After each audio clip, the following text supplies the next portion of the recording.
Et comme chaque semaine sur Radio J, rendez-vous avec The Fake Breaker, notre rendez-vous où on casse les fake news et on explique les discours qui les sous-tendent. Cette semaine, comme une semaine sur deux, on retrouve Jean-François Strouf. Bonjour Jean-François. Bonjour Eva.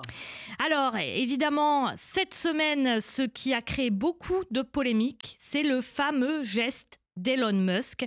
Chacun y est allé de son interprétation, geste nazi ou pas. Et en cette veille de commémoration du 80e anniversaire de la découverte d'Auschwitz, c'est un sujet particulièrement sensible que nous allons aborder avec vous ce matin, Jean-François. Absolument. Alors Jean-François, est-ce que sur les réseaux sociaux ou sur les gens se disputent pour savoir si c'est un geste nazi ou si ça n'en est pas un? Comment est-ce que on peut départager ce débat? Et d'ailleurs, y a-t-il un moyen de le faire? Alors, il y a plusieurs choses. Il y a le geste. Alors là, on peut effectivement trouver toutes sortes d'interprétations, mais il faut voir le contexte général et être capable de dissocier l'image du geste et le contexte général. Moi, je pourrais très bien admettre que quelqu'un fasse un geste comme ça en l'air, et puis quand on vérifie autour, on s'aperçoit qu'il n'y a rien qui pose problème.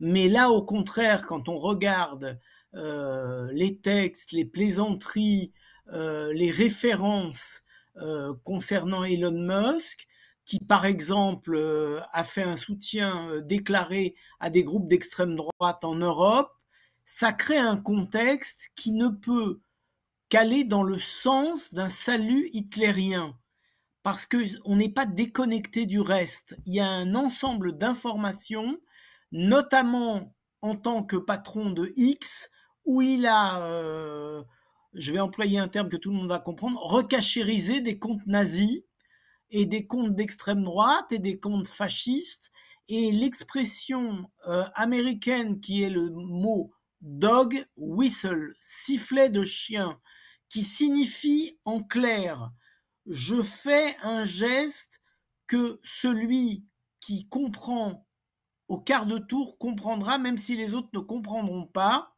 et je pourrais faire un faible démenti pour convaincre les autres que ce n'est pas un salut hitlérien, mais ceux à qui j'ai fait ce geste-là, ce dog whistle, ce sifflet de chien, eux ont parfaitement compris que c'est un geste de connivence vis-à-vis d'eux. Ça rappelle en France le fameux qui pour désigner les juifs comme coupables.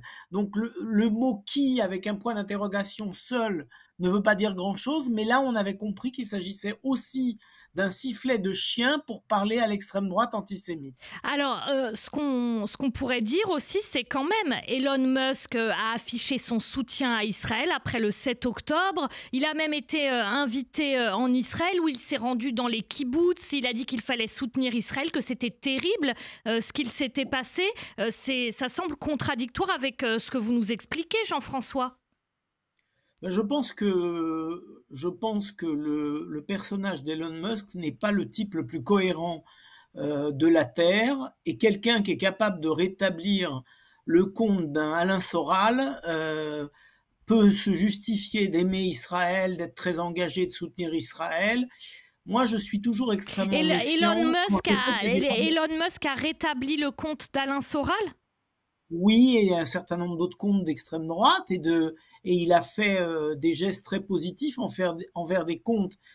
En France, la loi nous permet d'empêcher des actes néo-nazis.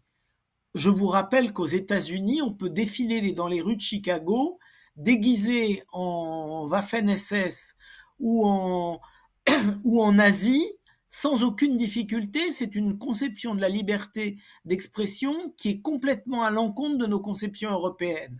Donc mais pour en revenir au soutien à Israël, ça semble contradictoire. Eh bien, il n'est pas une contradiction près. Moi, j'ai compris qu'il était totalement capable de totalement soutenir Israël. Vous savez, il n'y a pas besoin de chercher très loin. Il y a des gens qui détestent les Arabes, qui sont contents quand Israël leur donne une bonne raclée, et donc soutiennent Israël comme défenseur des valeurs occidentales. Ça n'empêche pas d'être antisémite.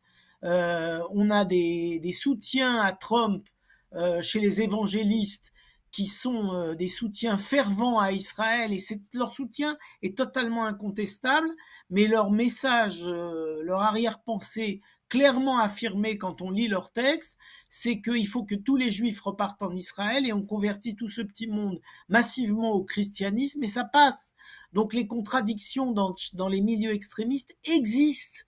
Il faut l'admettre, il faut considérer que ça existe.